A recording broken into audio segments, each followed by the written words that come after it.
All right, just take a look around you. Almost every single complex thing in your life, your phone, your car, it exists because of one single, powerful economic idea. It's an idea that's so fundamental to how we live, we barely even notice it's there.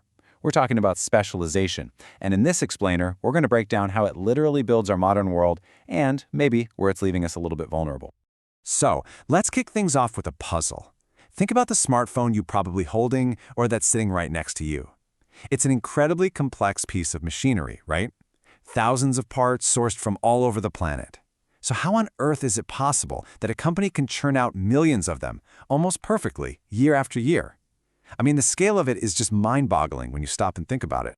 Because, let's be honest, if you or I tried to build one from scratch, actually mining the metals, creating the glass, fabricating the microchips, writing all the code, it would be a completely, utterly impossible task. It'd take us a lifetime if we could even pull it off at all. So, how does it get done? Well, the solution isn't some brand new 21st century tech secret. Nope. The fundamental answer actually comes from an economist way back in the 1700s who noticed something totally revolutionary. And he didn't see it in a high-tech lab. He saw it in a place that made something incredibly simple. Believe it or not, the answer was found in a humble pin factory. Yeah, a pin factory. This is where the economist Adam Smith had his big breakthrough. And it all boils down to two connected concepts that would go on to change the world: specialization and the division of labor. Okay, first up is specialization. Now, this is a pretty straightforward idea. It's just the concept of focusing on what you do best. This could be an individual, right, like a plumber who only works on pipes. It could be a business that only makes luxury cars, or it can even be an entire country, like the UK specializing in financial services. The goal is always the same: get really, really good at one specific thing. And that leads us right into its partner in crime, the division of labor. This is where specialization really gets put into practice. It's where the rubber meets the road. Instead of one person trying to do a big, complex job from start to finish, you break that job down into tiny, manageable steps. And then you have each worker master just one of those steps. This is exactly what Adam Smith saw in action. See, in the old system, one worker would have to do the whole shebang, painstakingly doing every single step to make just one pin. But what Smith saw was totally different. One worker did nothing but draw out the wire, all day. Another's only job was to straighten it. A third just cut it. A fourth sharpened it. And a fifth put the little head on top. The entire process was atomized into these tiny, focused jobs. So, what was the result of this simple change? Well, it wasn't just a small improvement. The factory's output absolutely exploded by a staggering 4,800%. Let that sink in for a second. That is the incredible power of this idea. A tiny change in process that leads to a monumental leap in productivity. And that, right there, is what we mean by the power of focus. When you break down complexity and let people truly master a single task, you unlock an unbelievable level of efficiency. So let's take a closer look at the benefits this creates. And boy, do the benefits stack up fast. As you can see, factories can produce way more because workers get faster and better at their single task. The quality tends to improve because they become experts. You save tons of time by not having people switch between different tools and stations. All of this drives down costs. And when you put it all together, it becomes a massive engine for economic growth.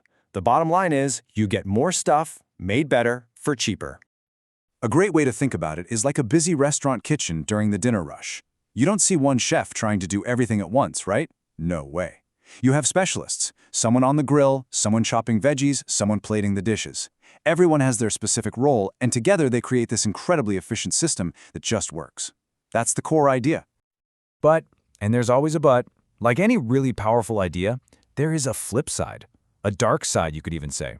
Because when you get so hyper-focused and you build a whole system that depends on it, you can fall right into what's known as the specialization trap.